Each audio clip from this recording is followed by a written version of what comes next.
Bien, on vient de terminer cette troisième partie, alors je fais juste une petite conclusion pour revenir sur le vocabulaire de cette leçon.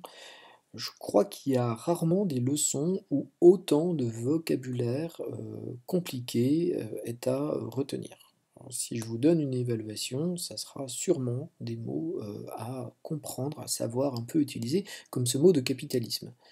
Alors, le capitalisme, c'est le système qui se met en place au XIXe siècle qu'on a vu, de très grandes entreprises qui sont détenues par des personnes privées. On a une propriété privée des entreprises, ces personnes en détiennent une grande part du capital, soit directement, comme la famille Schneider, soit par le biais d'actions. Ce capitalisme, qui permet un développement économique important, pose un problème, pose une question sociale. C'est qu'on a vu que dans beaucoup de régions d'Europe, la situation des ouvriers peut être très difficile.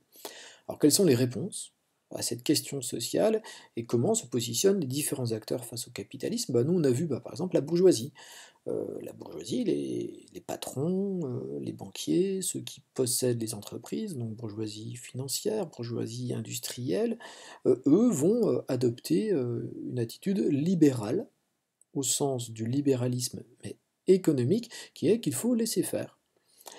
Si jamais l'économie marche bien, eh bien, on peut très bien verser des bons salaires. Si jamais ça marche moins bien, c'est comme ça, on versera des plus petits salaires, mais il faut soutenir le système, c'est ça qui assure sa solidité. Il ne faut pas mettre de réglementation en plus, il ne faut pas que l'État vote trop de lois qui compliquent le fonctionnement économique.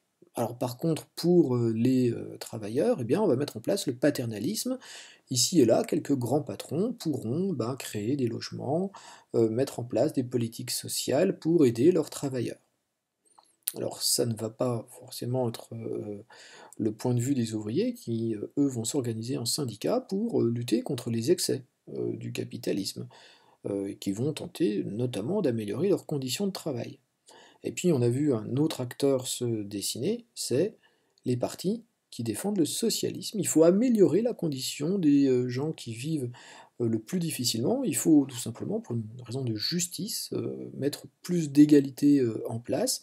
Et donc on combat le système capitaliste. Et ça devient vraiment le cas vraiment clair avec les idées de Marx, hein, qui lui dit il faut aller vers le communisme, une société où il n'y a plus de classe, où il n'y a plus de dominants et de dominés, il n'y a plus des prolétaires qui subissent l'exploitation de la bourgeoisie, mais au contraire l'égalité parfaite. Et pour cela, il faut faire la révolution et prendre le pouvoir par la force.